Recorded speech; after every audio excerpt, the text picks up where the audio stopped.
السلام علیکم لسنرز، آج جو میں ناول ریڈ کرنے جا رہی ہوں وہ ہے رات، جو کہ تحریر ہے عائشہ افضل کی۔ شروع کرتے ہیں اس کی قسط نمبر 18 کا 8واں حصہ۔ وہ 2 دن کے لیے فیصل آباد آئی تھی۔ اسلام آباد جانے سے قبل ہی وہ آفس کی جگہ دیکھ گئی تھی۔ اس نے رینٹ بھی پے کر دیا تھا۔ ابھی چونکہ اسے تجربہ نہیں تھا اور نہ ہی اس کے پاس وقت تھا، سو رینٹ والا آپشن بہترین تھا۔ پچھلے 1.5 ہفتے سے اس نے آن لائن کچھ انٹرویوز کیے تھے، جس کے باعث ایک فیمیل ورکر ہائر کی تھی جو اس کی عدم موجودگی میں آفس کے معاملات دیکھے۔ خود اسے ایک سیکرٹری کی ضرورت تھی۔ اپنے کمرے میں آئینے کے سامنے کھڑے اپنے چہرے کو دائیں بائیں گھماتے اس نے بغور جائزہ لیا۔ کچھ سوچتے ہوئے بالوں میں برش پھیرا، گاڑی کی چابی اٹھائی اور بیگ لیے کمرے سے باہر نکلی۔ عائشہ اس وقت ڈیوٹی پر تھی، اس لیے اس نے اجازت سے گھر کو لاک کیا اور گاڑی میں آ کر بیٹھی۔ اس کا رخ سیلون کی جانب تھا۔ فاطمہ کے سیلون میں آ کر اس نے مکمل ٹریٹمنٹ لیا، پھر وہاں سے سیدھا آفس گئی جہاں آج اسے کچھ مزید انٹرویوز کرنے تھے۔ جینس پر گہرے میرون رنگ کا کرتا پہنے اور سنہری بالوں پر چشمہ ٹکائے وہ اندر داخل ہوئی تو فیمیل ورکر نے اسے سلام کیا۔ اس نے ارد گرد کسی پر نظر ڈالے بنا اپنے کمرے کی راہ لی۔ ہیل کے ٹک ٹک نے ماحول میں خاصا ارتعاش پیدا کیا۔ زہرا نامی ورکر بھی اس کے پیچھے ہی اس کے آفس روم میں داخل ہوئی تھی۔ میم، انٹرویو والی لڑکیاں آ چکی ہیں۔ ہاں ٹھیک ہے، ایک ایک کر کے بھیجتی جاؤ۔ اپنا مہنگا بیگ میز پر رکھتے خود وہ سربراہی کرسی پر آ کر بیٹھ گئی تھی۔ زہرا باری باری لڑکیوں کو بھیجتی گئی۔ 5 سے 6 لڑکیوں میں سے اسے کوئی ایک بھی اپنے کام کی نہ لگی۔ وہاں آنے والی تمام لڑکیاں خطرناک حد تک اسے آبزیسڈ معلوم ہوتی تھیں، اور اسے ایسی لڑکی اپنی سیکرٹری کے طور پر بالکل بھی قابل قبول نہیں تھی، اور اس کے پاس اتنا وقت بھی نہیں تھا کہ وہ ایک ایک کا انٹرویو کر پاتی۔ اس نے پھر سب کی سی وی غور سے دیکھی، پھر زہرا کو کال ملائی۔ زہرا، مس فرد کو بھیجیں۔ Okay ma'am. کال بند کر کے اس نے امیدواران کی جانب دیکھا تھا۔ آپ میں سے فرد کون ہے؟ میں ہوں فرد۔ میم آپ کو اندر بلا رہی ہیں۔ باقی سب نے کنکھیوں سے اس فرد کو دیکھا جو گہرے نیلے آفس سوٹ میں ملبوس تھی۔ ان کی نظروں کو نظر انداز کرتے وہ نور کے کمرے میں گئی تھی۔ دستک دے کر اجازت لی، پھر اندر آ کر سلام کیا۔ السلام علیکم میم۔ نور نے جانچتی نگاہوں سے دیکھا۔ وعلیکم السلام، آئیں بیٹھیں مس فرد۔ شکریہ میم۔ آپ کی سی وی میں مینشن ہے کہ آپ بالکل فریشر ہیں۔ وہ بنا لمحہ ضائع کیے بنا پروفیشنل انداز میں سوال و جواب کر رہی تھی۔ ایسا ہی ہے، لیا دیا جواب تھا۔ ہائیلی کوالیفائڈ ہیں، دوسرے ممالک کے سفر بھی کیے ہیں، پھر میری سیکرٹری کیوں بننا چاہتی ہیں؟ اسے بس اس سوال کا درست جواب چاہیے تھا۔ مقابل بیٹھی سنجیدہ لڑکی نے چند پل سوچا، پھر جواب دیا۔ ایڈونچر کے لیے؟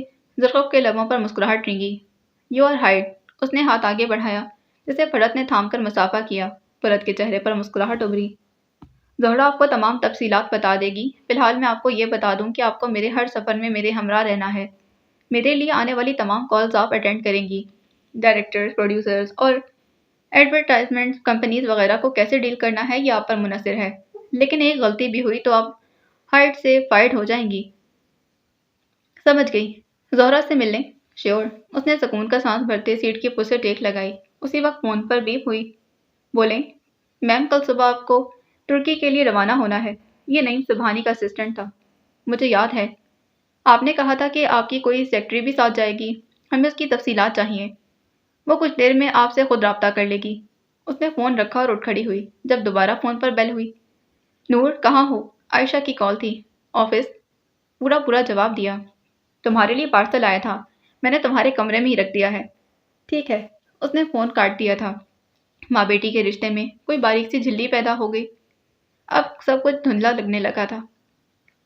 وہ شہر کے بیچوں بیچ بنے کیفے کا منظر تھا جس کے دائیں جانب سب سے ہٹ کر تیسرے میز پر ہلکے آسمانی رنگ کی اسکرٹ میں ملبوس کنزا کافی کے گھونٹ بھر رہی تھی۔ سامنے لیپ ٹاپ کھلا ہوا تھا جس پر ویڈیو لیکچر آن تھا۔ اس نے کانوں میں ایئر بڈس لگا رکھے تھے۔ وہ یونیورسٹی سے سیدھا کیفے آئی تھی تاکہ اپنی پسندیدہ کافی پی سکے، مگر برا ہو اس اچانک آن لائن کلاس کا کہ وہ لیپ ٹاپ کھولے ادھر ہی بیٹھ گئی۔ بڑھان والے واقعے کو مہینہ ہو چلا تھا۔ چیزیں واپس اعتدال پر آ گئی تھیں، مگر وہ وہم، وہ خدشہ، وہ ڈر کسی طور ختم نہیں ہوا تھا۔ وہ منہمک سی اسکرین کو دیکھ رہی تھی جب کسی نے اس کے شانے پر دستک دی۔ اس نے ڈر کر رخ موڑا۔ کسی وہم نے شدت سے سر اٹھایا تھا۔ اس کا چمکتا رنگ پل بھر میں پیلا پڑا، مگر مقابل کو دیکھ کر زردی مائل ہو گئی۔ اس کے سامنے جامنی رنگ کی شرٹ پر سیاہ جیکٹ پہن کر کھڑی منشا دورانی تھی۔ کنزا کو خوشگوار حیرت نے آن گھیرا۔ وہ بے ساختہ کرسی سے اٹھتے اس کے گلے لگی تھی۔ منشا ایک پل کو ششو پنٹ کا شکار ہوئی، مگر پھر اگلے ہی لمحے اس نے اپنے بازو اس کے گرد پھیلا لیے تھے۔ کچھ لمحات بعد وہ علیحدہ ہوئی۔ مجھے خود سے رابطہ کرنے کی اجازت نہیں دیتی ہو، کنزا پر شکوہ ہوئی۔ اس نے کانوں سے ایئر بڈس نکال کر میز پر رکھے اور لیپ ٹاپ کی اسکرین بند کی۔ جب دوست مل بیٹھے تو پڑھائی کو گولی مار دینی چاہیے، لیکن ہمیشہ تمہیں تلاش کر لیتی ہوں، وہ پس مردہ سی بولی۔ اسٹاک کرتی ہو؟ کنزا نے مصنوعی مشکوک لہجہ اپنایا۔ اسٹاکر لگتی ہوں؟ بس اچھی لگتی ہو، چلو کچھ کھاتے ہیں۔ وہ ایک کرسی گھسیٹ کر بیٹھتے بے تکلفی سے گویا ہوئی۔ بھوک نہیں ہے، اس نے انکار کرنا چاہا، مگر منشا کا پرخلوص چہرہ دیکھا۔ مگر پھر بھی کھا لوں گی۔ منشا اس کے بال بدلنے پر مسکرائی، پھر ویٹر کو بلایا۔ دونوں نے آرڈر نوٹ کروایا۔ کنزو کو یاد آیا کہ اس نے عفان کو بھی اپنی یہی لوکیشن بتائی تھی۔ اس نے چند سیکنڈ کے لیے فون پر کچھ ٹائپ کیا، پھر واپس اس کی جانب متوجہ ہوئی۔ کلاس لے رہی تھی؟ ہاں، بس آخری سیمسٹر چل رہا ہے۔ گریجویشن کے بعد کیا ارادے ہیں؟ اپنی کمپنی جوائن کروں گی۔ ایک تو تمہاری کمپنی کا آج تک علم نہ ہو سکا۔ کافی مشہور کمپنی ہے، شاید آپ جانتی ہوں۔ ایسا ہے کیا؟ اس نے میز پر پڑے چمچ پر کچھ لگا دیکھا تو اسے اٹھا کر غور سے دیکھنے لگی۔ شاید آپ نے کبھی سنا ہو۔ جہاں اسے یہ لگ رہا تھا کہ منشا شاید ہی اس نام کو جانتی ہو، وہاں وہ یہ نہیں جانتی تھی کہ اس نام پر منشا کی ہستی درم برم ہو گئی۔ چمچ اس کے ہاتھ سے چھوٹ کر زمین پر گرا۔ آر یو اوکے منشا؟ اسے مقابل بیٹھی لڑکی کے جذبات سے آشنائی نہ تھی، ورنہ دہل جاتی۔ کنزے، تم یہاں ہو؟ میں پچھلے 10 ٹیبلز دیکھ کر آیا ہوں۔ آواز منشا کی پشت سے ابھری تھی۔ اس آواز کی پہچان؟ منشا دورانی اس آواز کو بھرے مجمع میں بھی پہچان سکتی تھی۔ مخاطب شخص نے کنزا کی طرف دیکھتے قدم بڑھائے۔ وہ اس شخص کی چاپ بھی پہچانتی تھی۔ بنا مڑے وہ جانتی تھی کہ عفان مراد اس کے قریب بڑھ رہا ہے۔ اس کے دل کی دھڑکن ساکت ہونے لگی۔ وہ اچانک اٹھی، اتنی اچانک کہ تصادم فرد ہو گیا۔ عفان نے اس اچانک افتاد پر ٹھیک ٹھاک ہڑبڑایا تھا، مگر اگلے ہی لمحے وہ بنا پلک جھپکے اسے دیکھنے لگا۔ آنکھوں کو زور سے میچے وہ لڑکی منشا دورانی ہی تھی۔ عفان لکھ کر دے سکتا تھا۔ پیدر پہ ہوتے رد عمل کنزا کو ٹھٹکانے لگے۔ تم دونوں ٹھیک ہو؟ ہاں، دونوں بیک وقت بولے۔ منشا، کیا ہوا؟ کنزا کے اسے پکارنے پر اس نے اسے یقین پر مہر ضبط کی تھی تو منشا دورانی لوٹ آئی۔ کچھ نہیں، مجھے کچھ بہت اہم یاد آ گیا، میں چلتی ہوں۔ بوکھلاہٹ کے مارے اسے کچھ سمجھ میں نہیں آیا۔ جانے میں ہی عافیہ جانی، ایسے تو جانے نہیں دوں گی۔ اس سے ملو، یہ ہے میرا کزن عفان مراد۔ دراصل میں نے عفان کو بھی کافی کے لیے بلایا تھا کہ تم نے مجھے دیکھ لیا۔ میں نے سوچا عفان کو بھی آنے دوں، مائنڈ تو نہیں کیا؟ اس لڑکی میں یقیناً کوٹ کوٹ کر مروت بھری تھی۔ اسے خود سے منسلک لوگوں کو آکورڈ محسوس کروانا بالکل بھی پسند نہیں تھا۔ یہ سوال تمہیں مجھ سے بھی پوچھنے کی ضرورت ہے کہ کہیں میں نے تو مائنڈ نہیں کیا؟ میں ٹھیک کہہ رہا ہوں نا مس منشا؟ وہ چبا چبا کر بولا تھا۔ منشا نے نہ چاہتے ہوئے بھی چہرہ اٹھایا۔ نگاہوں کا تصادم ہوا۔ اس کی آنکھوں میں واضح خفگی تھی۔ منشا نے نگاہیں پھیر لیں۔ چپ کرو بے وقوف، کنزا نے اسے جھڑکا۔ جو حکم مالیجا، عفان کے لہجے میں شوخی اتری۔ مہینوں پہلے بھی اس نے عفان کے لہجے میں ایسی ہی شوخی دیکھی تھی۔ کاش وہ جانتی ہوتی کہ وجہ کنزا ابراہیم تھی۔ اس نے آنکھیں بند کی۔ ایک منظر پوری آب و تاب سے چمکا۔ سر، مس منشا ایک مشورہ دینا چاہتی ہیں، اس کے سینئر نے چیئرمین کو دیکھ کر مؤدب سا کہا۔ ابراہیم وجدانی نے ان پر ایک مصروف نظر ڈال کر اپنے قریب کھڑے عفان کو اشارہ کیا۔ عفان، اس کی بات سن لینا، مجھے بھی جانا ہوگا۔ تایا جان، میں کیا کروں گا اس کی بات سن کر؟ وہ تاہٹ سے بولا۔ عفان، ابراہیم نے حکمی انداز اپنایا۔ اوکے۔ برہان فون سنتے چلے گئے تھے۔ اس نے نظر سامنے کھڑے دو نفوس پر ڈالی۔ میں ابراہیم صاحب کے آفس میں جا رہا ہوں، ان سے کہو وہیں آ کر بات کر لیں۔ وہ تیز قدموں سے چلتا ان کی نگاہوں سے اوجھل ہو گیا۔ منشا کے چہرے پر ایک رنگ آیا اور ایک گیا۔ مجھے ان کو نہیں، ابراہیم سر کو مشورہ دینا تھا۔ وہ بھیکی بلی بنی۔ پچھلی دفعہ جو حماقت کر چکی تھی، اس دفعہ کوئی خطرہ مول نہیں لے سکتی تھی۔ تو سر نے ہی تو انہیں یہ ذمہ داری دی ہے، دیکھو ان کو قائل کر لینا، پھر یہ مسئلہ حل ہو سکتا ہے۔ سینئرز اسے قائل کرنے کی ہر کوشش کر رہا تھا، مگر مجھے نہیں لگتا وہ مانیں گے۔ وہ لب کاٹتے بولی، بھلا وہ کل کی آئی لڑکی کے مشورے کو کیوں مانتے؟ چلو ابراہیم سر کی بات اور تھی، مگر عفان؟ نہیں، اس نے تو ان سے تو نہیں، وہ کچھ بھی نہیں کہہ پائے گی۔ ابھی کچھ دیر پہلے تو تم بہت پر اعتماد تھی۔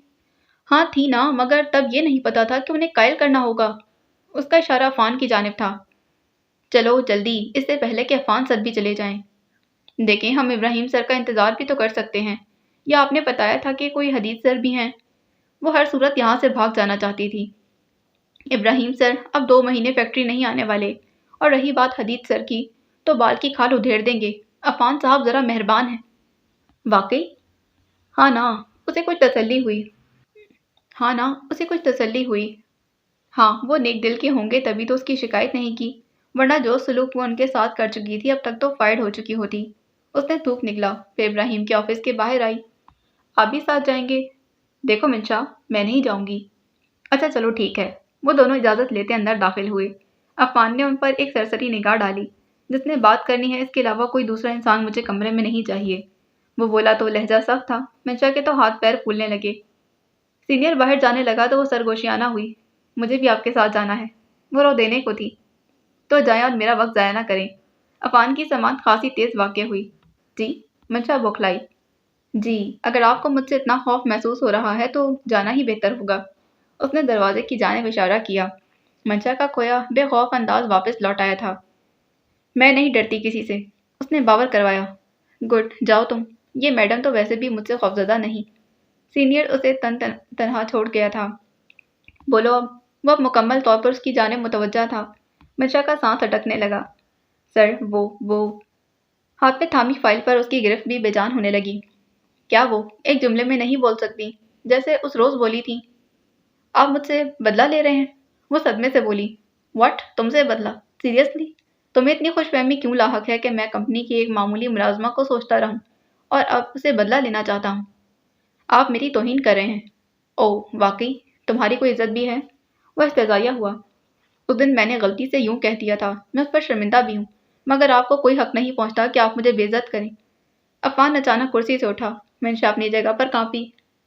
منشا، وہ اس کا کندھا تھامے ہلا رہی تھی جو کب سے گمسم کھڑی تھی۔ Are you okay? کنزا کی نرم مہربان آواز ابھری تو خیالوں سے باہر نکلی۔ یس آئی ایم، اس نے مسکرا کر جواب دیا، پھر پراعتماد ہو کر کرسی کھینچ ڈالی تھی۔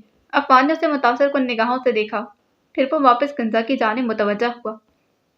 سوری کنزے، بہت ضروری کام ہے، ہم رات میں ملیں، دریا کے کنارے؟ میں نہیں آؤں گی۔ پلیز، بہت ضروری بات کرنی ہے۔ وہ ملتجی گویا ہوا۔ دریا کنارے کیا کہنا ہے؟ گھر آ کر کہہ دینا۔ لوکیشن بھی ضروری ہوتی ہے۔ اچھا ٹھیک ہے۔ Well met at it. Kinza نے ہاتھ ہلایا تھا۔ وہ اسے الوداع کہتے ہوئے ایک نظر منشا پر ڈالے چلا گیا تھا۔ منشا نے اپنا کب سے رکا سانس بحال کیا۔ پتہ نہیں اسے دریا کنارے کیا کہنا ہے، کنزا بڑبڑائی تھی۔ منشا نے سامنے شیشے میں ابھرتا عفان کا عکس دیکھا جو آہستہ آہستہ مدھم ہونے لگا تھا۔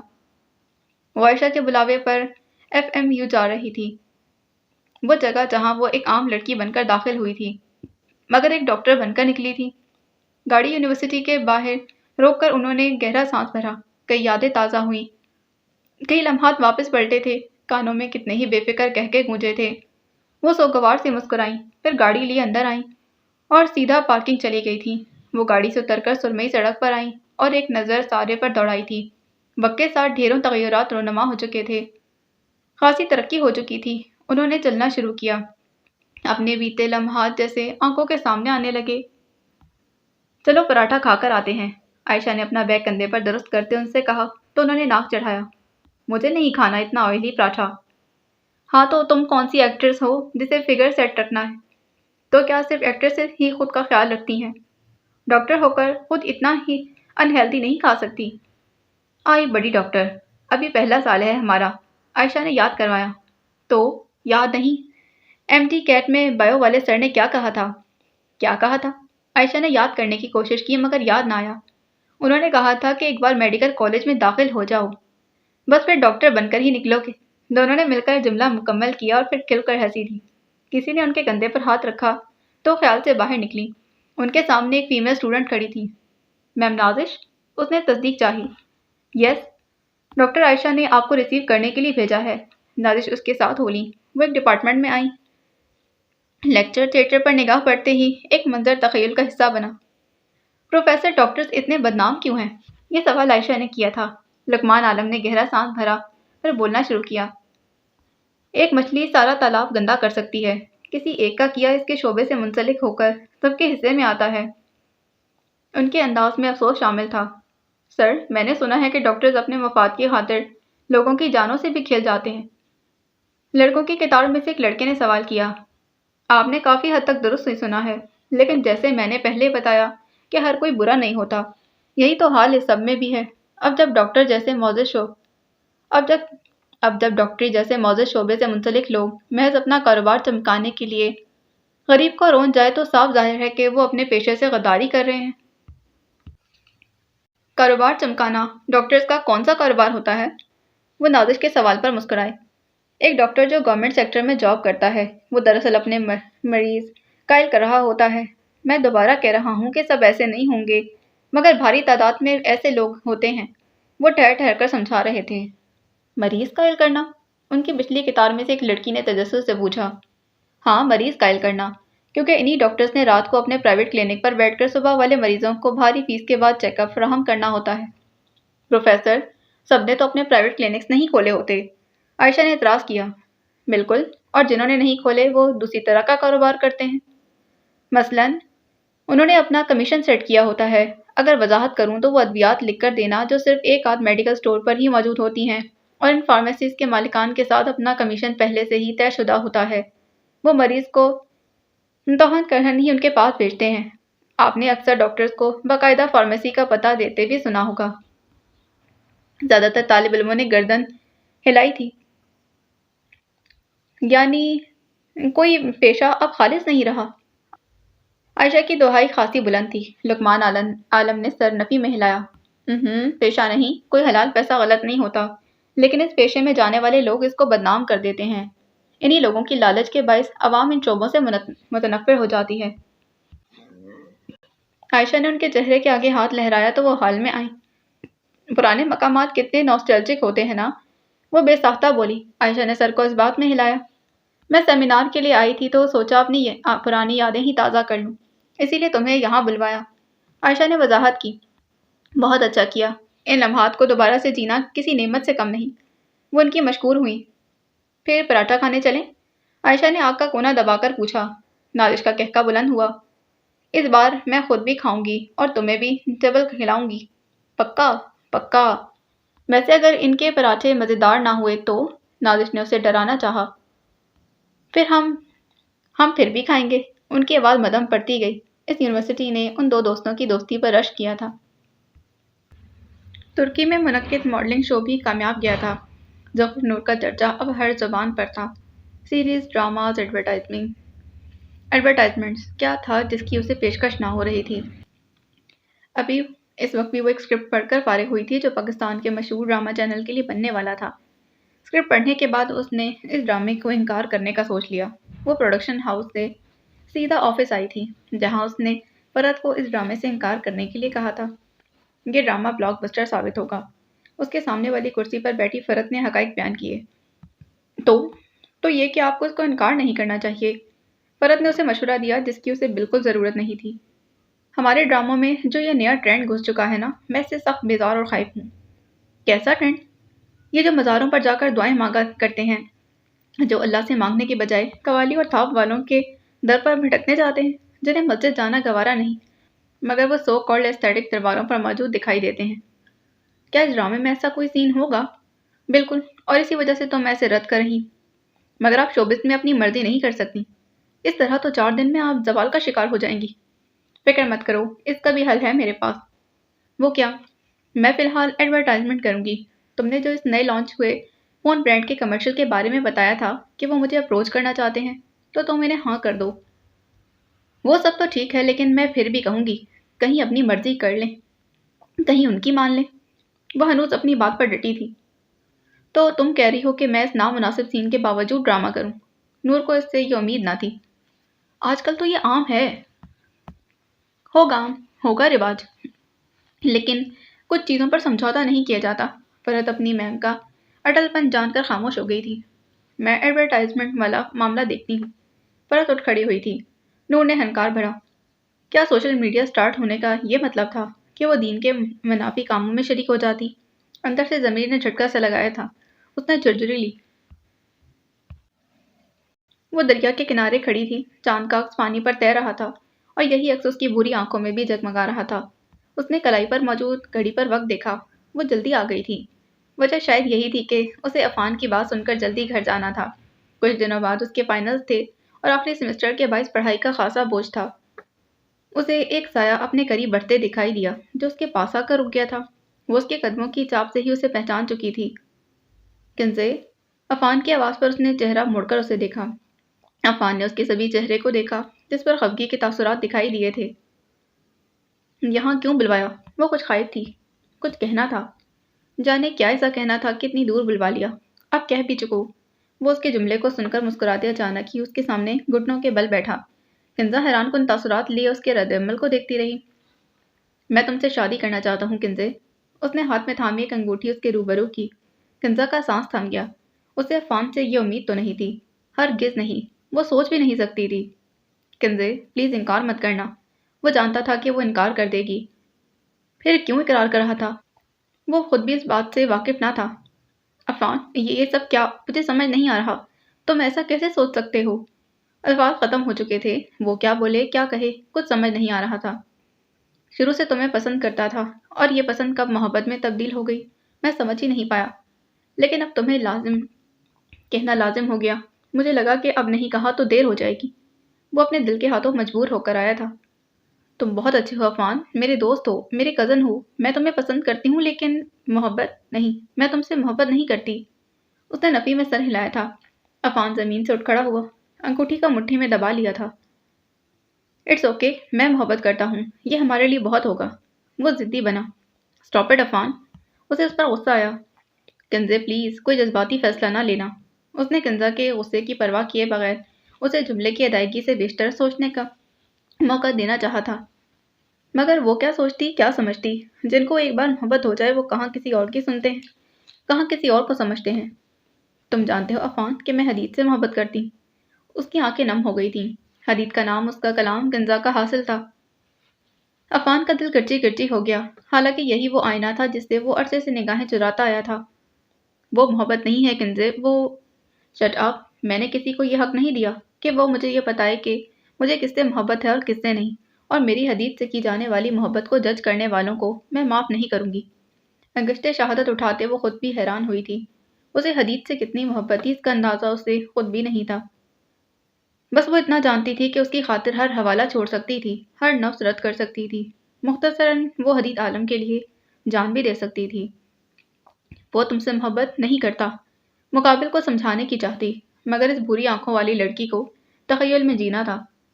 جس دن وہ مجھ سے کہہ دے گا میں مان لوں گی، اس دن تک تو تم مجھ سے کوئی ایسا مطالبہ نہیں کرو گے۔ وہ اسے یا شاید خود کو سمجھاتے جانے کے لیے مڑی تو عفان کی آواز نے اس کے قدم جکڑ لیے تھے۔ ہمارا رشتہ اتنا بے مول تو نہیں کہ غلطی پر ٹوٹ جائے، وہ شکستہ سا بولا۔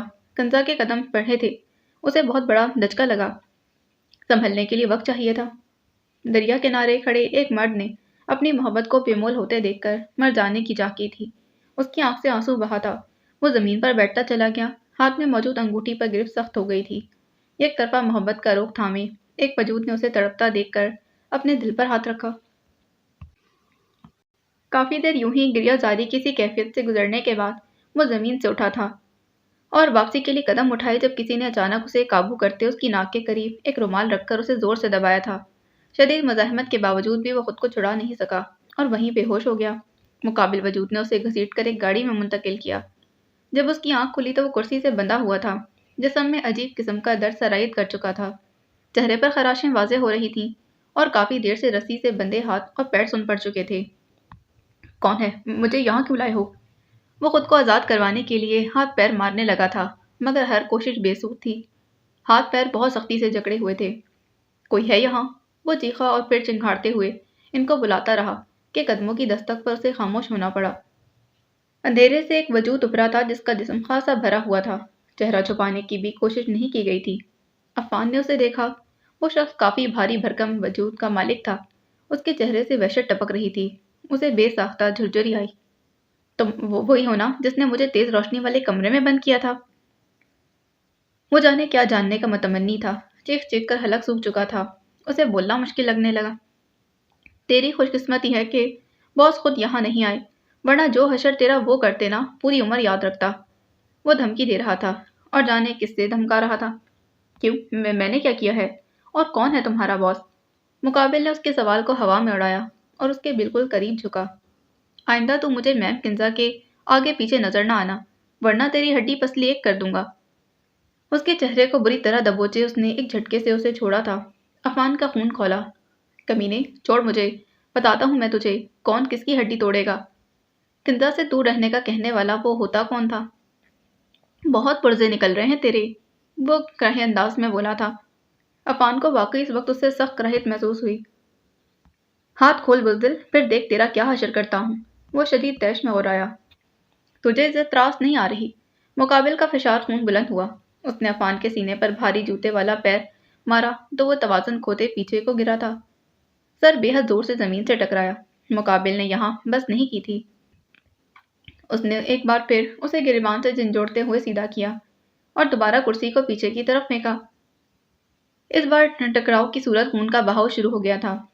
عفان کو اپنا سر چکراتا محسوس ہوا اور آنکھوں کے آگے دھند چھا گئی تھی۔ تکلیف کی شدت اتنی تھی کہ چند لمحات لگے تھے اور وہ دوبارہ بے ہوش ہو گیا۔ اٹھ، اب بڑا مرد بن رہا تھا۔ مقابل نے اسے بے ہوش پڑا دیکھ ایک طرف کو تو پھینکا تھا۔ کوئی بھاگتے ہوئے اس ویران جگہ میں داخل ہوا تھا۔ سامنے کا منظر دیکھ اسے ہاتھ پاؤں کی پڑی۔ تمہارا دماغ خراب ہے کیا؟ باس نے اسے دھمکانے کو کہا تھا، مارنے کو نہیں۔ اس نے بھاری بھرکم وجود کو دیکھتے غصے سے کہا۔ بے غیرت، دھمکیاں دے رہا تھا مجھے؟ وہ تیش دلا رہا تھا اور تو اس کے مقابل چل رہا ہے۔ چل اب اسے پھینک کر آ، خود کر لے ورنہ میں اسے مار مار کر اپائج کر دوں گا۔ کتنی بار کہا ہے تجھے اپنے غصے پر قابو رکھا کر۔ باس کو علم ہو گیا تو نے اس کے حکم کی خلاف ورزی کی ہے تو تجھے اپائج کر دیں گے۔ جا جا، اپنی رنگریلیاں منانے کے لیے اسے مروا رہا ہے۔ میں نہیں ڈرتا اسے انسان سے۔ وہ واقعی اس وقت حواسوں میں نہیں تھا، ورنہ برہان کے بارے میں ایسے الفاظ نہ استعمال کرتا۔ ادھر آ جلدی، اسے باہر پھینک دیتے ہیں۔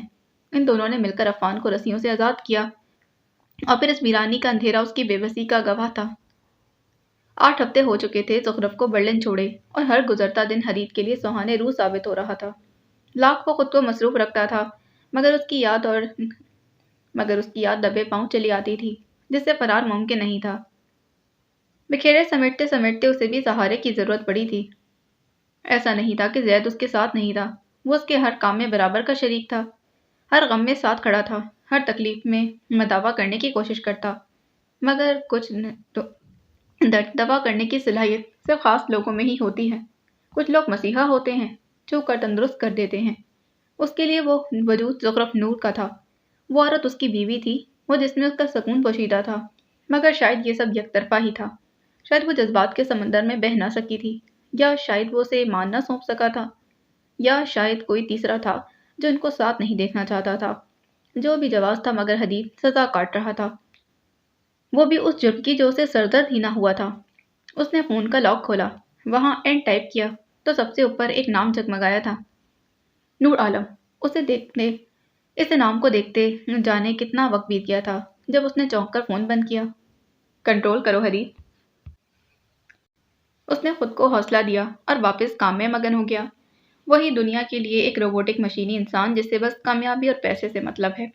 ہاں، دنیا کی نظر میں وہ ایسا ہی تھا، جو اسے جانتے تھے صرف وہی اسے جانتے تھے، لیکن ان میں وہ شامل نہیں تھی۔ لیپ ٹاپ کے کی بورڈ پر تھر تھراتی انگلیاں اس وقت تھمی جب دروازے پر دستک دیتے سوزین اندر داخل ہوئی۔ وہ معلومات، خیالات اور تخیلات کے بحر بکراں سے باہر آیا تھا۔ ابراہیم سر آپ کو فیکٹری میں بلا رہے ہیں۔ اس کا فون سائلنٹ پر تھا، شاید اسی وجہ سے یہ خبر سوزین لے کر آئی تھی۔ خیریت؟ وہ آج کل چیزیں بھولنے لگا تھا۔ آپ کو بتایا تو تھا کہ فیکٹری میں جو مال غائب ہوا ہے اس کی تفتیش کے لیے مطلوبہ جگہ جانا ہے۔ حدید نے سر ہلایا۔ کب تک جانا ہے؟ یہ میں کیسے بتا سکتی ہوں، آپ ابراہیم سر سے خود پوچھ لیں۔ ہاں ٹھیک ہے، تم جاؤ۔ سوزین گئی تو اس نے کرسی کے پوسٹ سے ٹیک لگا دی۔ میں تمہیں معاف نہیں کروں گا زخرف، تمہیں میرے ساتھ یہ نہیں کرنا چاہیے تھا۔ اس نے تصور میں اسے شکایت کرتی دھمکی بھی دی، پھر فون پر اس کی تازہ اپلوڈ ہوئی تصاویر اور ویڈیوز کھول لی تھی۔ وہ چاہ کر بھی اسے دستبردار نہیں ہو سکتا تھا۔ وہ محب تھا، اسے محبت تھی اور محبت بھی شفاف تھی۔ محبوب بیوی تھی اور بیوی سے گلے بھی بے شمار تھے۔ کاش میں تمہیں سب سے روک پاتا۔ یہ حقیقت تھی کہ وہ اس کی ہر تصویر اور ویڈیو دیکھا کرتا تھا، اور یہ بھی اٹل حقیقت تھی کہ اسے یوں دیکھ اس کا دل دکھتا تھا۔ وہ دنیا کی بن رہی تھی اور حدید اسے برباد ہوتا نہیں دیکھ سکتا تھا۔ وہ اپنے پیر پر لگے زخم کو الٹ پلٹ کر دیکھ رہی تھی۔ جب اردل ریٹ مارنے والے افسر کی مانند اس کے کمرے میں داخل ہوا، کتنی بار کہا ہے دستک دے کر آیا کرو؟ اس نے چہرہ اٹھا کر اس کی طرف دیکھتے غصے سے کہا۔ اردل نے کندھے اچکائے۔ کتنی بار دہرایا ہے کہ زخمی ہونے کی صورت مجھے اطلاع کیا کرو؟ وہ صوفے پر اس کے قریب بیٹھتے بولا تو منشا نے اسے گھوڑا۔ تم میرے باپ ہو جو تمہیں بتایا کروں؟ اس نے پیر پر لگے زخم کو صاف کرتے اکڑ لہجے میں جواب دیا۔ تمہارا باپ بننے کا کوئی شوق نہیں مجھے۔ اردل نے اس کے زخم کو مشکوک نگاہوں سے دیکھا۔ یہ کب لگا؟ پرانا زخم ہے، بس ادھڑ گیا ہے۔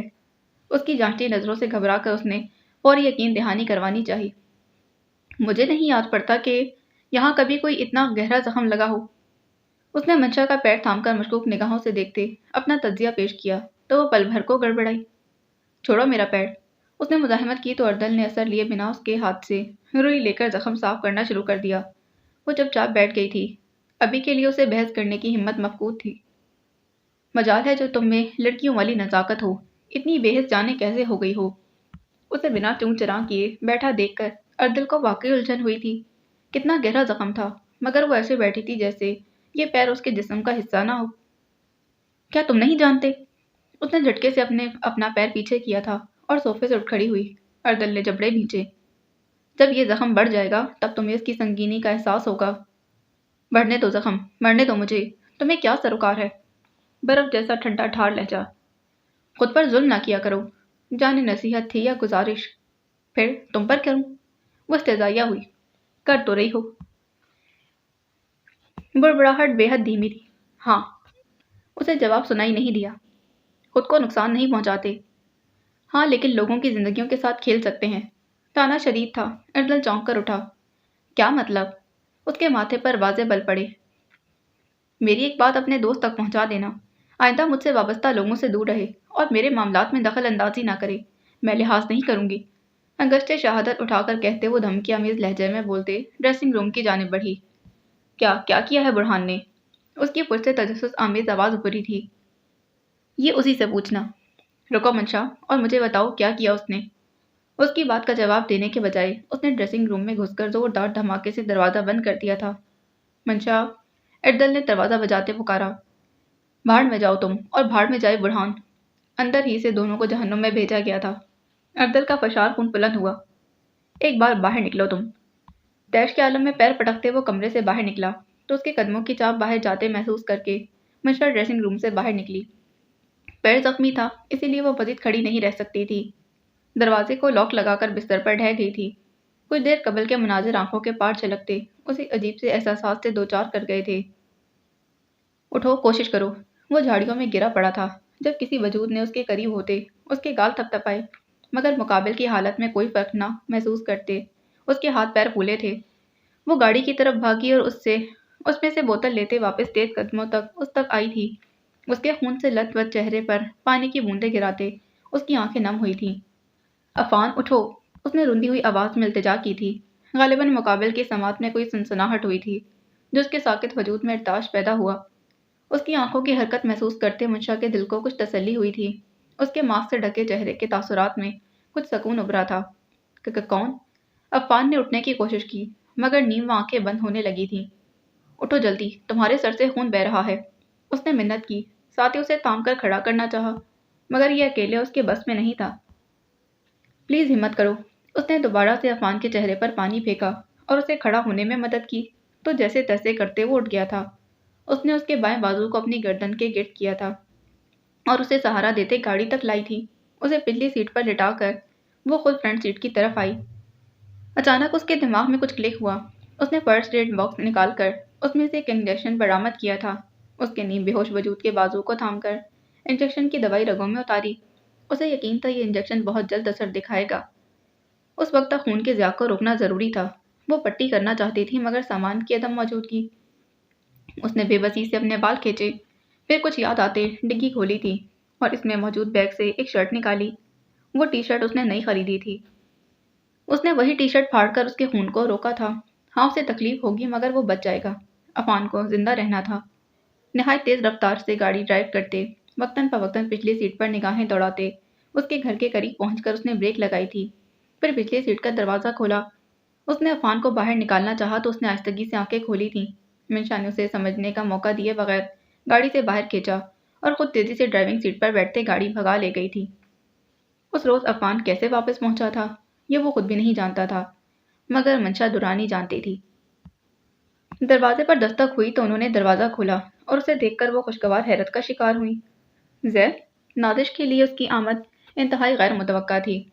سیاہ ٹو پیس میں ملبوس نیلی ٹائی لگائے اور بالوں کو خاصا سلجھائے ہوئے وہ بہت ڈیسنٹ لگ رہا تھا۔ غالباً وہ سیدھا آفس سے آیا تھا، یہ اندازہ نادش نے لگایا تھا۔ اندر آنے کو نہیں کہیں گی؟ اس کے لہجے میں وہی بے تکلفی، ابنائیت اور شوق پن تھا جس کے باعث نادش کو وہ منفرد لگتا تھا۔ ارے کیوں نہیں، آؤ نا۔ انہوں نے راستہ چھوڑا تو اندر آ گیا۔ کرنل صاحب نہیں ہیں؟ وہ بھی ہیں، کیا ہوا؟ کچھ نہیں، بس ایک بات کرنے آیا ہوں۔ میں کافی بنا کر لاتی ہوں، پھر کرتے ہیں بات۔ نہیں لیڈی، بہت ارجنٹ ہے، ابھی نہیں کہا تو کہاں نہیں جائے گا۔ وہ بہت مشکل سے خود کو اس سب کے لیے تیار کر کے آیا تھا۔ شیشے کے سامنے کھڑے ہو کر بار بار دہرائے گئے جملوں کو جلدی بولنے کا خواہش مند تھا۔ ایسا بھی کیا؟ ان کے لہجے میں تجسس کا عنصر تھا۔ اسی وقت شہروز بخت کمرے سے باہر آئے اور اسے دیکھ کر آئیبرو اکٹھے کیے۔ سلام انکل۔ ان کو دیکھ زید نے جھٹ سے مؤدب سا سلام کیا تھا۔ شہروز بخت نے جواب دینے کے بجائے ماتھے پر بل ڈالے تو زید نے تھوک نکلا۔ ایک نظر ارد گرد دوڑائی تھی، کہیں کوئی گن تو نہیں لٹک رہی۔ اسے پتہ یاب ہو کر صحیح سلامت گھر جانا تھا۔ اسے آپ نے بلایا ہے؟ زید نے مخاطب ہونے کے بجائے انہوں نے نازش سے پوچھا۔ جواباً نازش نے نفی میں سر ہلایا۔ زید کوئی بات کرنے آیا ہے۔ ساتھ ہی انہوں نے اس کے آنے کا جواز بھی بتا دیا تاکہ وہ غصہ نہ ہو۔ خیریت؟ شہروز نے اب کے براہ راست اس مہمان سے پوچھا جو بنا بلائے آ گیا تھا۔ جی خیریت ہے۔ کہو۔ میں رجا کے لیے میرج پرپوزل پیش کرنا چاہتا ہوں۔ لہجے میں خاصا اعتماد پیدا کیے اس نے اپنے دل کی بات رکھی تھی۔ نادش نے بے یقینی سے اسے دیکھا۔ کس کا؟ انہوں نے آپ سے انداز میں پوچھا۔ حالانکہ یہ سوال پوچھنے والا نہیں تھا، مگر جانے انہوں نے کیوں پوچھا۔ اپنا؟ اس بار بھی زید نے بنا تمہید باندھے خود کا حوالہ دیا، مگر اندر ہی اندر اسے اپنا خون سوکھتا محسوس ہو رہا تھا۔ سامنے کھڑا شخص کسی بھی قسم کا رد عمل دے سکتا تھا۔ نکلو۔ وہی ہوا جس کا ڈر تھا۔ شہروز بخت نے سخت گیر لہجے میں اسے دفع ہو جانے کا کہا۔ ایک پل کو زید کو واقعی یقین نہیں آیا۔ شہروز؟ نازش سب سے پہلے ہوش میں آئی اور اپنی سماعتوں پر یقین ہوتے ہی انہیں شہروز کے رد عمل نے شرمندہ کیا۔ زید خود کو آنے والے حالات کے لیے تیار کرنے لگا۔ تمہیں سنائی نہیں دیا؟ نکلو۔ اب اس کی انسلٹ کر رہے تھے وہ۔ نازش دبا دبا سا چیخی تھی۔ آپ خاموش رہیں۔ مجھے تم پہلے ہی دن سے کھٹک رہے تھے۔ تمہاری ہمت کیسے ہوئی میری بیٹی پر نظر رکھنے کی؟ وہ اس کے گریبان تک پہنچے۔ نظر نہیں رکھی، باخدا نہیں رکھی، پسند کرتا ہوں، اپنی عزت بنانا چاہتا ہوں۔ اپنا گریبان آزاد کرواتے اس نے سچے دل سے جذبات بیان کیے۔ نادش کے دل کو کچھ ہوا، کاش وہ زید کے جذبات پہلے سے جانتی ہوتی۔ کس بنا پر؟ ہاں کیا ہے تمہارے پاس جس کی بنیاد پر تم میری بیٹی کا رشتہ لے کر آئے ہو؟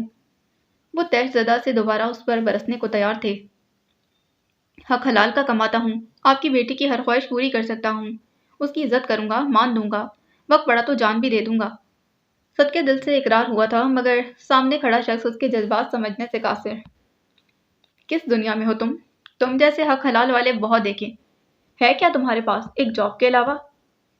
حسب نسب، ماں باپ، بہن بھائی، خاندان تعلقات، ان میں سے کچھ بھی ہے؟ انہوں نے اس کے کمزور پہلو پر وار کیا اور یہ حملہ اتنا شدید تھا کہ زید زمین میں گڑ گیا۔ شہروز، یور کلاسنگ لمٹس، نازش نے سختی سے کہتے اسے ٹوکنا چاہا، مگر وہ تو کسی کی بھی سننے کو تیار نہیں تھے۔ نہیں نازش، ایسے لاوارث لوگوں کو معلوم ہونا چاہیے کہ ان کا رشتہ بھی لاوارثوں کے ساتھ ہی ہوتا ہے۔ میری بیٹی لاوارث نہیں ہے، جانے کس کے گناہ کی نشانی ہے یہ، ورنہ کوئی اپنی جائز اولاد کو یوں یتیم خانے میں پھینکتا ہے۔ زید کی برداشت جواب دے گئی تھی۔ کوئی اسے کچھ بھی کہتا مگر ناجائز نہ کہتا، لاوارث نہ کہتا۔ یہ الفاظ اسے چابک کی طرح لگے۔ یہ الفاظ زید کو ماضی میں پٹخ دیتے تھے۔ ماں باپ نہ ہونے کا تانا اس کی ہستی ہلا جاتا تھا اور ناجائز لفظ سننا اسے زندہ درگور کر گیا تھا۔ وہ ہار گیا، وہ فنا ہو گیا۔ ان الفاظ نے اسے اس کی اوقات یاد دلا دی تھی۔ وہ مقام جسے پانے کے لیے برسوں اس نے محنت کی تھی، خود کو تپتی بھٹی میں تپایا تھا، سب اتنی اچانک خاک ہو گیا۔ آج زید نائک اپنی ہستی سمیت دفن ہو گیا تھا۔ قدم خود بخود باہر کی جانب اٹھے۔ یہ وہ قدم نہ تھے جن کے ساتھ وہ آیا تھا۔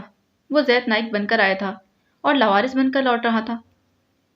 زید بیٹا بات سنو۔ وہ نماکوں سمیت اس کے پیچھے آئی تھی، اسے پکارا تھا، مگر اب وہ بہرا ہو چکا تھا، اسے اب کچھ نہیں سننا تھا۔ زید آئی ایم سوری۔ نازش نے اس سے معذرت کی تھی، مگر اس نے کہاں سنی تھی، اس کی سماعت بہری ہو گئی تھی۔ وہ ہر سمت، ہر پکار، ہر الفاظ، ہر آواز سے بے پرواہ چلنے لگا تھا۔ چلتا گیا، جانے کتنی دیر چلتا گیا، جانے کہاں جا رہا تھا، کیوں جا رہا تھا، اسے کچھ علم نہیں تھا۔ آنکھیں سرخ ہو رہی تھیں، جیسے اس کے ضبط کی گواہی دے رہی ہوں۔ چہرہ ہتک کے احساس سے تپ رہا تھا اور جسم اس صدمے پر لرز رہا تھا۔ دفعتاً کسی نے اسے کھینچا۔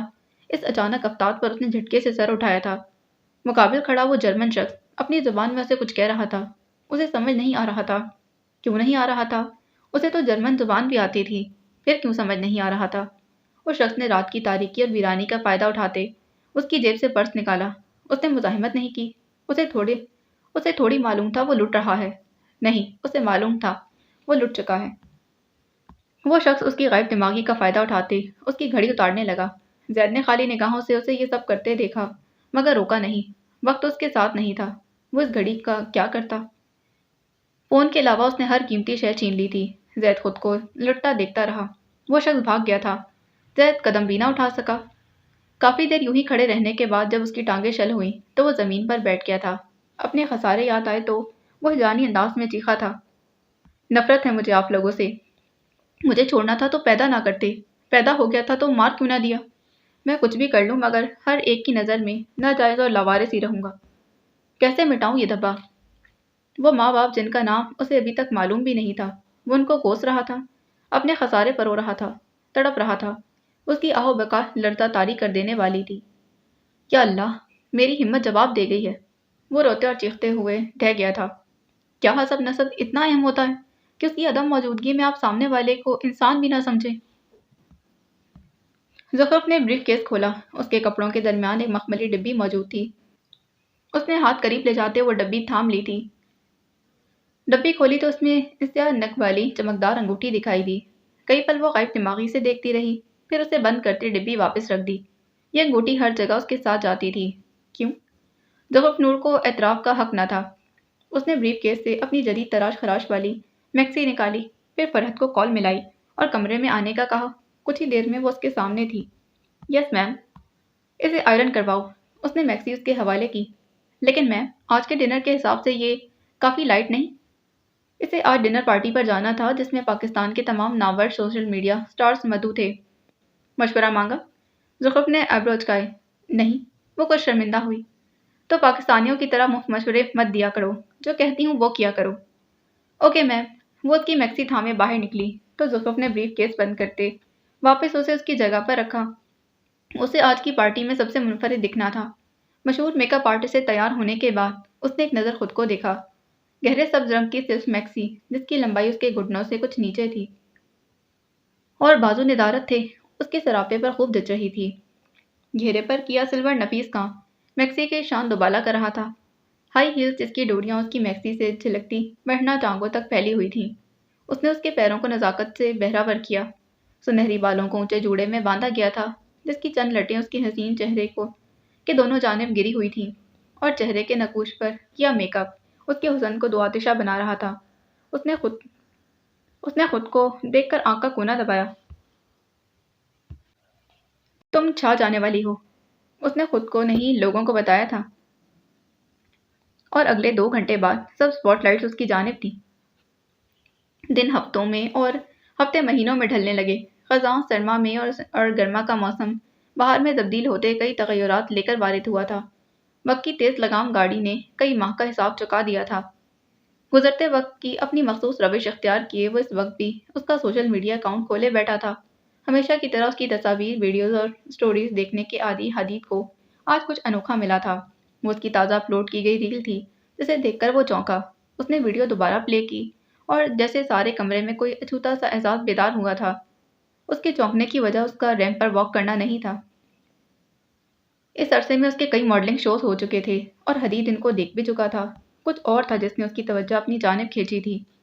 بے پناہ سٹائلش سفید گاؤن جس کے بازو ندارت تھے، کمر تک فٹ اور نیچے سے کٹاؤ دار۔ وہ گاؤن بے حد شاندار اور آنکھوں کو خیرہ کر دینے والا تھا۔ اس نے بھی حدید کو متاثر نہیں کیا تھا، پھر کیا تھا جس نے اسے ٹھٹکنے، الجھنے اور تھم جانے پر مجبور کیا؟ ویڈیو دوبارہ پلے ہوئی۔ ہر جانب سے جگمگاتی سفید بتیوں اور کیمرے کی فلیش لائٹس نے سارے ماحول کو تیز روشنی سے بھرا۔ سفید ریمپ پر ایک کے بعد ایک ماڈل نے آ کر اپنے لباس سے زیادہ اپنی تشہیر کرنی تھی۔ انہی میں وہ بھی تھی، شو اسٹاپر جس کے آنے پر سب تھم جانا تھا۔ اس نے پہلا قدم رکھا اور پھر قدم تھمے نہیں۔ پراعتمادی کا مجسمہ بنی زخرف نور ہر قدم ریمپ پر نہیں، لوگوں کے دلوں پر رکھ کر ان کی دھڑکنیں ساکت کر رہی تھی۔ ریمپ کا ایک چکر مکمل کر کے جب پلٹی تو سیاہ بالوں کو جھٹکا۔ سیاہ بال، ہاں، ان سیاہ بالوں نے حدید کو حیران کیا تھا۔ کتنے ہی منظر نگاہوں کے پار جھلملائے تھے، کتنی ہی حسرتیں ایک ساتھ وارد ہوئی تھیں۔ اس نے فون الٹا دیا اور آنکھیں موند لی تھیں۔ کاش تم میرے دل کی خواہش جانتی ہوتی۔ گزرے ہر دن کی شام کی طرح یہ شام بھی زخرف نور کے نام ہونی تھی۔ اس کا سفید گاؤن، اس پر سیاہ بالوں کو جھٹکنے کا انداز ہو بہو ایک سپر ماڈل سے میل کھا رہا تھا۔ اسے ایک نیا طرز تخاطب مل چکا تھا۔ کیکی حدید آف پاکستان، ہر کوئی اس وقت اسے یہی کچھ کہہ رہا تھا۔ وہ لڑکی جو دنوں میں آسمان کی بلندیوں تک پہنچی تھی، وہ اب چند منٹوں میں ہر چینل کی ہیڈ لائن بن چکی تھی۔ دھڑا دھڑ آتی کالز اور ڈھیروں پیغامات پر اس نے فون بند کر دیا۔ بلا شبہ وہ چیچی حدید سے بے حد متاثر تھی، مگر بالوں کو جھٹکنے کا وہ انداز اس سے لا علمی میں ہی ہوا تھا، لیکن اس کا وہی انداز اسے لوگوں میں مزید شہرت دلوا گیا تھا۔ اس نے ایک نظر فون پر ڈالی تھی۔ فون بند کرنے کی وجہ دھڑا دھڑ آنے والی کالز نہیں تھیں، وہ لقب تھا جو اسے ملا تھا۔ جانے انجانے میں دنیا اسے جس خطاب سے نواز رہی تھی، اس میں بھی حدید کا نام شامل ہو چکا تھا۔ کتنا وقت لگا تھا اسے حدید کی ذات کو فراموش کرنے میں، کتنی راتیں اس نے گزرے لمحات کو سوچ کر گزاری تھیں، اور اب جب کہ وہ اس سے دور اپنی دنیا میں مشغول تھی تو اسی دنیا نے اسے واپس اس کے خیالات میں آمد کی درخواست دے دی تھی۔ اسے اپنے فین سے گلہ ہوا۔ کمرے میں دستک دے کر فرحت نے اندر آنے کی اجازت مانگی تو اس نے اسے اندر آنے کو کہا۔ میم، لندن والے شو کے لیے آپ کی تیاری مکمل ہے؟ فرحت نے خاصی بے تکلفی سے پوچھا۔ مہینوں کے ساتھ نے ان کے درمیان کافی اچھا تعلق قائم کر دیا تھا۔ زخرف کے نئے اور شاندار آفس میں اس کے بعد فرحت ہی حاکم تھی۔ کئی لڑکیاں زخرف کے ساتھ کام کرنے کی خواہش مند تھیں، مگر زخرف کو صرف فرحت پر ہی بھروسہ تھا۔ وجہ اس کا خود کو منوانا تھا۔ اس نے ہمیشہ یہ ثابت کیا تھا کہ وہ زخرف نور کا انتخاب کیوں کرتی۔ اس کی پرسنل اسسٹنٹ سے کئی بڑھ کر وہ اس کی خیر خواہ تھی۔ جب نور نے 4 ماہ کراچی رکنے کا فیصلہ کیا تو اس وقت وہ اپنی ماں کی وجہ سے جتنی پریشان تھی، اسے فرحت نے ہی سنبھالا تھا۔ وہ بے دلی سے بولی، ورنہ اپنے ہر شو پر وہ خاصی پرجوش ہوتی تھی۔ آپ کچھ اداس ہیں؟ فرحت نے محسوس کر لیا۔ شاید مجھ سے شیئر کر سکتی ہیں۔ وہ اس کے سامنے کرسی پر بیٹھ گئی تھی۔ زخرف نے کچھ اٹتی نگاہ اس پر ڈالی، پھر اس کی نظر میز پر پڑے فون تک گئی۔ شو کے بعد ملنے والا یہ ٹائٹل کمال ہے نا؟ سچ بتاؤں تو مجھے اسی پل معلوم ہو گیا تھا کہ یہ ہیئر فلپ آئیکونک ثابت ہونے والا ہے۔ فرحت خاصی پرجوش ہوئی۔ نور نہ چاہتے ہوئے بھی مسکرا دی تھی۔ تمہاری پیشن گوئی درست ثابت ہو گئی۔ اپنا غم بھلائے اس نے فرحت کو شاباش دی جو اس نے مسکرا کر وصول کی۔ عین اسی لمحے اس کے دماغ میں ایک سوال نے کھلبلی مچائی۔ میم، ویسے آپ ہائی پیڈ ماڈلنگ کی طرف کیوں نہیں آتی؟ میرا مطلب ہے کہ ایڈز میں کام کرنا بھی تو اچھا ہی ہے۔ آپ نے ڈرامہ بھی کر لیا، فلم تو پہلے کر چکی، لیکن سچ بتاؤں تو آپ ماڈلنگ میں بہترین ہیں۔ میں حقیقت بیان کروں گی، اگر آپ نے ماڈلنگ کو مزید 5 سال دیے تو پوری دنیا میں آپ کے نام کا ڈنکا بجے گا۔ اس کی تعریف پر نور سوگوار سا مسکرائی۔ معیار بنانے میں وقت لگتا ہے۔ ابھی سے اگر میں اپنی قیمت اتنی بڑھا دوں تو مجھے اپروچ کرنے والے مایوس ہو جائیں گے، اور دنوں میں ملی کامیابی راتوں رات خاک بھی ہو جائے گی۔ اس نے ٹھہر کر وہ پہلو سمجھایا تھا جس پر وہ غور نہ کر پائی تھی۔ فرحت اپنی میم کی ذہانت کی مدعا ہوئی۔ ویسے کہنا پڑے گا، آپ سوشل میڈیا سٹار نہ ہوتی تو کامیاب بزنس وومن ہوتی۔ بزنس تو میں بھی کر رہی ہوں۔ زخرف کا لہجہ باور کرواتا ہوا تھا۔ فرحت نے ایک آنکھ بند کر کے منہ کے زاویے بگاڑے، گویا اپنی نااہلی پر خود کو کوسا تھا۔ وہ تو مجھے بھول ہی گیا، مجھے کافی بھجوا دو۔ کافی سے یاد آیا میم، آپ کا پارسل آیا ہے۔ پارسل والی اطلاع پر اس نے چہرے پر ہاتھ پھیرا، پھر گہرا سانس بھرا۔ تم رکھ لو۔ کیا؟ پارسل؟ مگر میں کیسے رکھ سکتی ہوں؟ وہ ششو پن کا شکار ہوئی۔ پہلے تو اس کی میم نے کبھی پارسل لینے سے انکار نہیں کیا، جانے آج کیا ہو گیا۔ فرحت، نور نے زور دیا، اچھا ٹھیک ہے، ناراض نہ ہوں۔ وہ کمرے سے باہر چلی گئی۔ ملازم کے ہاتھ کافی بھجوانے کے بجائے وہ خود کافی رکھنے اندر آئی تو نور آنکھیں موندے کرسی کی پشت سے ٹیک لگا کر بیٹھی تھی۔ اس نے گہری پرسوچ نگاہوں سے اسے دیکھا۔ اسے نور کے کام کرتے سال سے اوپر ہونے والا تھا، لیکن وہ اس کی سمجھ سے بالا تر عورت تھی۔ اس نے کبھی اس کے چہرے پر حقیقی خوشی نہیں دیکھی تھی۔ اس کے چہرے پر دلگیر مسکراہٹ ہوتی تھی تو بھی آنکھیں سوگوار رہتی۔ فرد نے پچھلے 14 ماہ سے زخرف نور کو ہمیشہ الجھن کا شکار دیکھا تھا۔ وہ لاکھ ذہین و فتین اور حسین پرکشش تھی، مگر اس کے اندر کی کسک کبھی کبھار اس کے چہرے پر بھی جھلکتی تھی۔ دنیا کو شاید وہ نہ دیکھتی ہو، مگر فرد اس سے لا علم نہیں تھی۔ اس نے اپنا سکتہ خود توڑا، ورنہ میم کی کافی ٹھنڈی ہو جاتی۔ اسے آج بھی یاد تھا جب اس نے اچانک اسے کافی بنانے کی فرمائش کی تھی۔ فرد، تمہیں کافی بنانی آتی ہے؟ سوال کرتے ہوئے وہ سوگوار سی تھی۔ بالکل، کافی، کیپوچینو، ایکسپریسو، بس سادی کافی بالکل آتی ہے۔ وہ فقریہ ہوئی۔ مجھے بنا کر لا دو پلیز۔ اس کے چہرے پر تھکن زدہ تاثرات تھے۔ شاید یہ تھکان ایڈورٹائزمنٹ میں کی جانے والی محنت کا نتیجہ تھا۔ مگر میم، آپ تو چائے پیتی ہیں، کیوں اچانک؟ بس آج شدت سے کسی کی یاد آ رہی ہے۔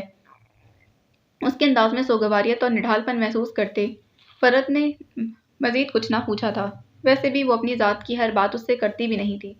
منظر نامے سے باہر ابھرتے اس نے ایک نظر گرما گرم کافی کو دیکھا۔ میم، کافی رکھ دو، اور کم از کم 1 گھنٹے تک میرے کمرے میں مت آنا۔ اس نے بند آنکھوں سمیت جواب دیا تھا۔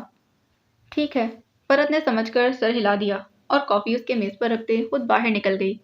دروازہ بند ہونے کی آواز پر اس نے آنکھیں کھولی، غائب دماغی سے کافی کے مگ کی طرف دیکھا۔ ہاتھ بڑھایا مگر پھر ٹھٹک گئی تھی، اور وہ ہاتھ میں ہوا میں ہی معلق رہ گیا تھا۔ اس کے سامنے کافی سے بھرا ایک مگ تھا۔ یہ وہی مگ تھا، یا شاید ہو بہو ویسا تھا جو اس نے برلن میں خریدا تھا، جس پر وہ الفاظ درج تھے، نو ڈپریسو، اونلی ایکسپریسو۔ اس کا ماتھا ٹھنکا، غصے کی شدید لہر جسم میں سرایت کر گئی۔ فرحت، نور کی بلند پکار پر جو کہ ابھی وہ دروازے کے قریب ہی تھی، سو کمرہ کھولے فوری اندر داخل ہوئی۔ یہ مگ کہاں سے آیا؟ اس کی آواز میں دھاڑ نما گونج تھی۔ فرحت تو ششدر ہی رہ گئی۔ وہ کتنے بھی برے موڈ میں ہوتی مگر اس سے یوں مخاطب نہ ہوتی تھی۔ وہ کرسی سے بھی اٹھ چکی تھی۔ میم، وہ آپ کا مگ مجھ سے غلطی سے ٹوٹ گیا، تو یہ تو اسی پارسل سے نکلا، میں نے سوچا آپ کو پسند آئے گا۔ فرحت کو پہلی بار اپنے الفاظ ڈگمگاتے محسوس ہوئے۔ لے جاؤ اسے۔ اس کے ماتھے پر تیوری دیکھ وہ سخت سلجھی تھی۔ مگر ہوا کیا ہے؟ میں نے کہا اسے اٹھاؤ اور کسی ڈسٹ بن میں پھینکو۔ اس بار وہ چلائی۔ میم؟ فرحت، میرا ضبط مت آزماؤ، اسے فوراً اٹھا لو۔ فرحت نے ایک لمحے کی بھی دیر کیے بغیر وہ مگ اٹھایا اور تیزی سے کمرے سے باہر نکل گئی۔ زخرف نور بے بسی سے کرسی پر ڈھہ گئی تھی۔ پروجیکٹ لانچ ہو چکا تھا۔ الزائمر سے نپٹنے کے لیے ایک بہترین دوا کامیابی سے سارے ٹرائل پاس کرتے اپروو ہو چکی تھی، مگر اس کمپنی کے اصل چیئرمین اور سی ای او منظر عام پر نہیں آ رہے تھے۔ ایسا ابراہیم وجدانی کو محسوس ہو رہا تھا، ورنہ ڈینیل رچرڈ ایک فارماسیوٹیکل کمپنی بنا کر اتنی بہترین دوا لانچ نہیں کر سکتا تھا۔ وہ برسوں سے اسے جانتے تھے، اس کی صلاحیتوں سے بھی واقف تھے، مگر کچھ گڑبڑ تھی۔ سب سے بڑا جھول اس کا پاکستان میں ہونا تھا۔ ان کا شک برہان پر تھا، لیکن کہیں نہ کہیں وہ ڈگمگا بھی رہے تھے۔ کنزا کے ساتھ ہوئے واقعے کے بعد وہ از حد محتاط ہو گئے تھے، مگر اتنا عرصہ بیت جانے کے بعد جب انہیں خطرہ ٹلتا محسوس ہوا، وہ سیدھی طرح حدید سے بات کرنے والے تھے۔ کنزا چاہے انہیں روکتی یا ٹوکتی، لیکن وہ حدید کو قائل کرنے کا ارادہ باندھ چکے تھے۔ لیکن اسی وقت اس کے سر پر یہ نئی لانچ ہوئی کمپنی وسیع بن کر نازل ہوئی تھی۔ بزنس کے معاملے میں وہ خاصا خود غرض تھے۔ شاید یہی وجہ تھی کہ وہ اپنے مقابلے میں اترتی انڈسٹریز ان کے لیے حلق کا کانٹا بن چکی تھیں۔ انہیں ان کا سدباب کرنا تھا، مگر اس کا ایک ہی راستہ تھا، اور وہ تھا دوبارہ سے اس پروجیکٹ کو دیکھنا جو لقمان عالم نے شروع کیا تھا۔ انہیں اب نئے طریقے سے اس پر کام کروانا تھا۔ انہیں لقمان کی ذہانت اور ایمانداری پر یقین تھا، اب وہی ان کے کام آ سکتے تھے۔ ولیمے سے اگلے روز واپس گھر آئی تھی۔ حارث اسے چھوڑ کر اسلام آباد گیا تھا۔ اسے بہت ضروری کام تھا۔ اپنے کمرے میں بیٹھی ہاتھوں کی مہندی میں لکھا حارث کا نام دیکھتے وہ اپنی خوش قسمتی پر مسکرا دی تھی۔ وہ اس کے تصوراتی ہیرو جیسا تھا، وہی انداز بیاں، ویسی ہی خوبصورت اور پرکشش شخصیت، اور اس پر وہ ایسے الفاظ سے اظہار کرتا تھا کہ رجا مسحور ہو جاتی۔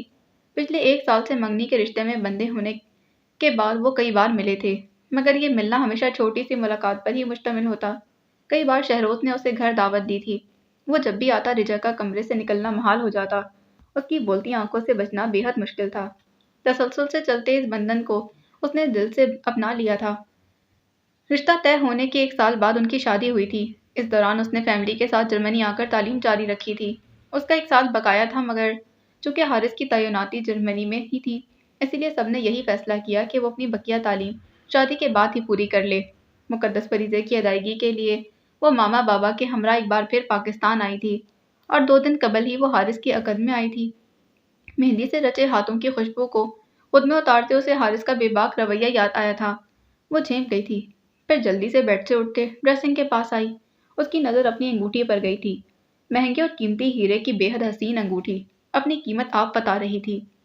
اچانک ہی اس کے کان میں وہ آوازیں گونجی تھیں جو اس نے 2 دن قبل اپنی بارات پر اپنے ہی دور پار حتیٰ کہ نزدیکی رشتوں کی زبانی سنی تھیں۔ امیر باپ کی اولاد ہے نا، دیکھو ذرا کتنی شاندار اور شاہانہ تقریب منعقد کی ہے۔ میں نے سنا ہے شہروز نے اپنی بیٹی کو جرمنی میں فلیٹ گفٹ کیا ہے۔ چند عورتوں کے اس گروہ نے بنا لگی لپٹی اپنے جذبات کا اظہار کیا تھا۔ اس کی مالیت تو کروڑوں میں ہے، دوسری خاتون نے ٹھوکا دیا۔ حرام کا پیسہ ہے اس کے پاس، ایک ہی بیٹی ہے، اس کو نہیں دے گا تو کیا قبر میں لے کر جائے گا؟ وہ بنا لحاظ کیے بولی تھی۔ رجا نے دل پر ہاتھ رکھ کر خود کو سنبھالا، مگر ان بھانت بھانت کی بولیوں کا تعلق پھر بھی سماج سے منقطع نہ ہو سکا۔ کرنل تھا فوج میں، بہت لوٹا ہے اس ملک کو، اور نہیں تو کیا، اتنی دولت حلال کے پیسے سے نہیں بنتی۔ اس سے قبل کہ اسے مزید آوازیں ذہن میں ابھرتی محسوس ہوتی، نازش نے دروازے پر دستک دیتے اسے پکارا۔ رجا! وہ چونک کر سیدھی ہوئی۔ ہاتھوں میں پہنے کنگن اور چوڑیاں جو اس کی نئی نویلی دلہن ہونے کا عندیہ دے رہی تھی، وہ بورے زور سے کھنکی۔ بورے کمرے میں ساز بکھر گیا تھا۔ اس نے رخ موڑے ماں کو دیکھا۔ جی ماما، کیا ہو رہا تھا؟ کچھ خاص نہیں، مگر مجھے تو ایسا لگ رہا ہے جیسے میں کچھ گہرا سوچ رہی ہوں۔ آپ نے ٹھیک اندازہ لگایا۔ پھر بتاؤ کیا سوچ رہی تھی؟ ماما، میری شادی پر سب خواتین کہہ رہی تھیں کہ بابا نے حرام کے مال سے سب کچھ دیا ہے۔ وہ دل گرفتہ سی بولی۔ نازش جانتی تھی کہ چند لوگوں نے اس شو آف پر ڈھیروں تبصرے کیے ہوں گے۔ انہوں نے شہروز کو بہت روکا تھا، بہت منع کیا، تاکید کی کہ دکھاوا نہ کریں، بیٹی کو دے رہے ہیں تو نظر نہ لگوائیں، مگر انہوں نے ان کی ایک نہیں مانی تھی۔ کچھ معاملات میں وہ بہت ہٹ دھرم تھے۔ ان کے بقول ساری دنیا کو معلوم ہونا چاہیے تھا کہ شہروز بخت کی بیٹی کی شادی ہے، مگر اس سب میں جانے انہوں نے کتنوں کی آہ لی تھی اور کتنوں کی بری نظر لگوائی تھی۔ نازش نے سر سانس خارج کی۔ لوگوں کا کیا ہے، وہ تو کہہ دیتے ہیں۔ انہوں نے اسے شانوں سے تھام کر کہتے اس اداسی سے نکالنا چاہا تھا۔ ہے نا، بابا تو فوج میں تھے، وہ بھلا حرام کیسے کما سکتے ہیں؟ اس نے خود کو باور کروایا، لیکن نازش کے دل میں کچھ بری طرح الجھا۔ پیشہ یہ مختص نہیں کرتا کہ کون حلال کماتا ہے کون حرام۔ پروفیسر لقمان کی سمجھائی باتیں اب بھی روز اول کی طرح ذہن میں محفوظ تھیں۔ مطلب؟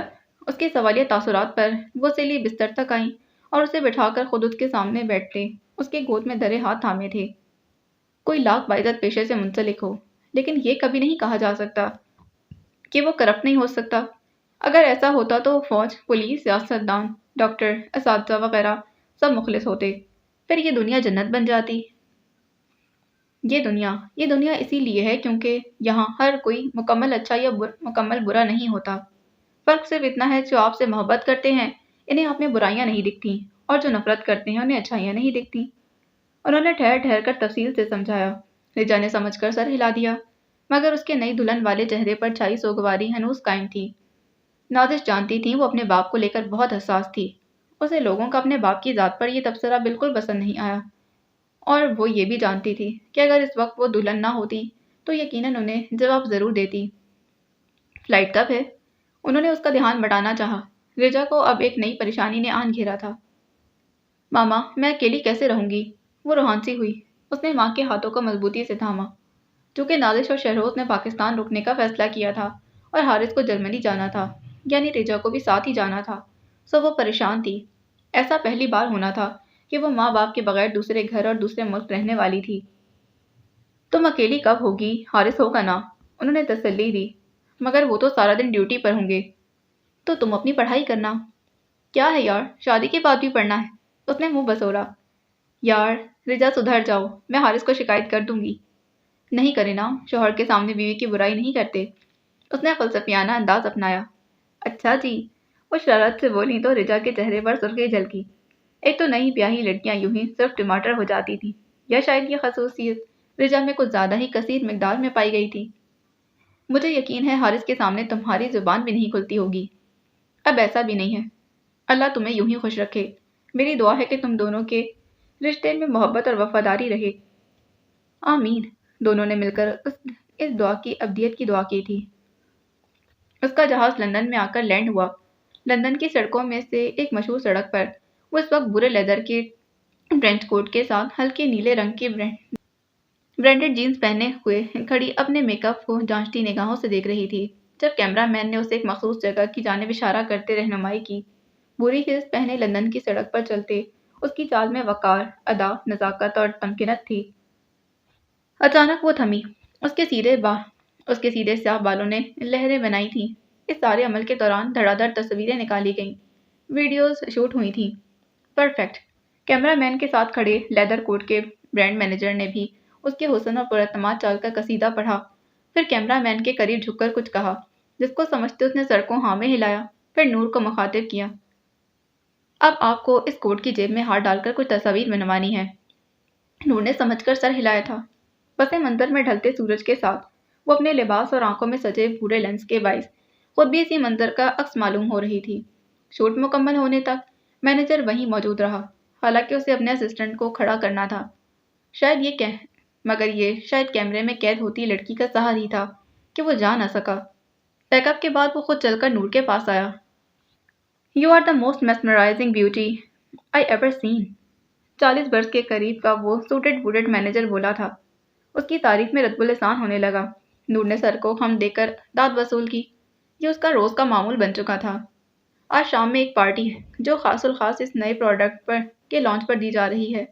آپ شامل ہو کر اسے یادگار بنائیں۔ بہت شکریہ، لیکن آج میں بہت تھک چکی ہوں۔ اس نے معذرت کی۔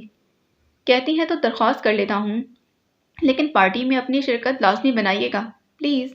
اس نے کچھ دیر کا توقف لیا، ذہن میں ڈھیروں منصوبے سوچے اور بہت سے تحفظات جانچے۔ اس پارٹی میں جانا اس کے کیریئر کے لیے مزید درواہ کر سکتا تھا۔ وہ جانتی تھی کہ صرف پاکستان میں رہ کر وہ نام نہیں کما پائے گی، اور اس انٹرنیشنل برانڈ کے ذریعے وہ اپنے لیے مزید برانڈز کا دروازہ کھول سکتی تھی۔ ٹھیک ہے، میں آؤں گی۔ آپ مجھے وقت اور مقام بتا دیں۔ فکر نہیں کریں، ہماری کمپنی سے ایک بندہ آ کر آپ کو پک کر لے گا۔ آپ بس رات 8 بجے تک تیار رہیے گا۔ 9 کیسا رہے گا؟ آپ 10 بجے بھی آئیں گی تو قبول ہوگا۔ مینیجر چلا گیا تو وہ ہوٹل آ گئی تھی۔ فرت نے رات کے لیے اس کی ڈریس تیار کی، پھر اس کے کمرے میں آئی۔ ہر چیز تیار ہے، آپ بھی تیار ہو جائیں۔ کیا نئی نیل پینٹ لاؤں؟ اطلاع دینے کے بعد اس کی نظر نور کے صاف ناخنوں پر پھسلی تو پوچھا۔ نہیں، مگر آپ نے یہ پچھلی اتار دی۔ جانتی ہوں۔ تو پھر ہم نے کچھ دیر میں پارٹی میں بھی تو جانا ہے۔ فرت سمجھنے سے قاصر تھی۔ ظہر نور تقریبات میں نیل پینٹ ضرور لگاتی تھی۔ مجھے بھی نماز پڑھنی ہے، وہ سادگی سے کہتے نماز کے حساب سے موضوع کپڑے نکالنے لگی۔ البتہ فرد کے لیے یہ معلومات نئی تھی، شاید اس لیے کیونکہ اس وقت شاذ و نادر ہی اس کے پاس آتی تھی۔ یہ اس کا ڈیوٹی ٹائم نہیں ہوتا تھا، مگر چونکہ یہ لندن تھا سو فرد وقت کے قید کے بغیر اس کے کام کر رہی تھی۔ کیا؟ حیرت کے مارے یہ لفظ پھسل گیا تھا۔ نور نے ہاتھ کے اشارے سے اسے کیا کا مفہوم جاننا چاہا۔ فرد نے اپنی حیرت چھپائے بغیر کیا کے پیچھے چھپا سوال پوچھا۔ آپ نماز پڑھیں گی؟ مسلمان ہوں نا، نماز پڑھ سکتی ہوں۔ نور کو یہ سوال اچھا نہیں لگا۔ نہیں، میرا وہ مطلب نہیں تھا۔ وہ دراصل ایکٹریسز تو نماز پڑھتے ہی کم ہی دیکھا ہے۔ نور نے سمجھ کر سر ہلایا۔ اس کا بھی قصور نہیں تھا۔ دنیا کے نزدیک واقعی ایکٹریسز نماز، روزے اور قرآن سے دور تھیں۔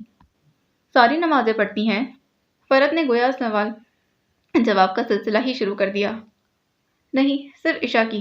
کپڑے ہاتھ میں لیتے اس نے دوپٹہ تلاشنا چاہا۔ ہیں؟ لوگوں سے عشاء کی نماز نہیں پڑھی جاتی اور آپ صرف عشاء کی نماز پڑھتی ہیں؟ اس کی میم تو اسپیشل کیس تھی۔ تمہارے سوال ختم ہو گئے ہوں تو جاؤ، 20 منٹ بعد آنا۔ نور نے اکتا کر کہا تو اس نے فوراً اس بات میں سر ہلا دیا۔ Okay ma'am. وہ چلی گئی۔ نور کو ایک شال مل گئی جو اس نے خصوصی طور پر رکھی تھی۔ یہ شال عائشہ کی تھی۔ ماں کی شال ہاتھ میں لیتے اسے باپ یاد آ گیا تھا۔ اس کی آنکھوں میں خوبصورت انسان کا چہرہ لہرایا تھا۔ شوٹنگ سائٹ کا منظر تھا۔ آدم محمود کے ہاتھ میں ایک جدید پسٹل تھا